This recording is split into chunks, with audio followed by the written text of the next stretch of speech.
নমস্কার বন্ধুরা, আজকে আমি বানাচ্ছি নারকেল দিয়ে নিরামিষ কলা মোচার তরকারি। দেখুন এদিকে আলু আর কলা মোচাটাকে ভালো করে কেটে কিন্তু জলে আগে ভিজিয়ে রেখে দিয়েছি যাতে কষ জলটা বেরিয়ে যায়।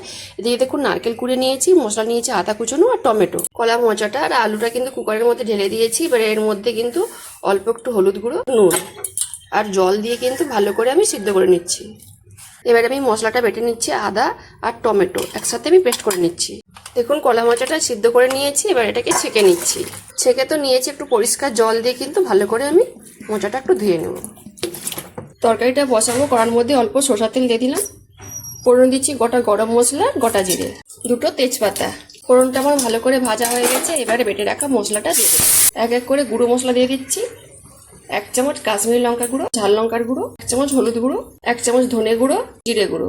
মশলাটা দেখুন ভালো করে কষানো হয়ে গেছে, সাইড থেকে তেলও ছাড়তে শুরু করে দিয়েছি। এবারে দিয়ে দিচ্ছি সিদ্ধ করে রাখা মোচা আর আলু। ভালো করে মশলার সাথে মিশিয়ে নেব।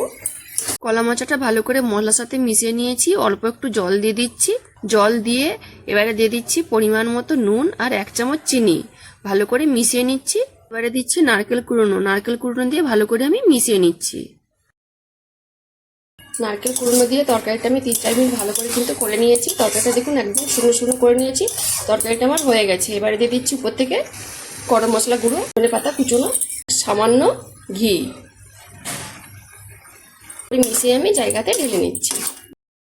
দেখলেন তো বন্ধুরা, খুব সহজে আর কম সময়ে আর সহজ পদ্ধতিতে কিন্তু নিরামিষ নারকেল দিয়ে কলা মোচার তরকারিটা বানিয়ে ফেললাম। যদি রেসিপিটা ভালো লেগে থাকে বন্ধুরা, তাহলে অবশ্যই একবার বাড়িতে বানিয়ে খাবেন আর আমাকে কমেন্টে জানাবেন। যেসব বন্ধুরা আমার রান্নার ভিডিও দিতে পছন্দ করেন তারা আমার রান্নার ভিডিওর প্রোফাইলটাকে লাইক কমেন্ট বন্ধুদের মাঝখানে শেয়ার করে পাশে থাকবেন। যারা ইউটিউব চ্যানেল থেকে দেখছেন তারা সাবস্ক্রাইব করে পাশের ঘন্টা ক্লিক করবেন।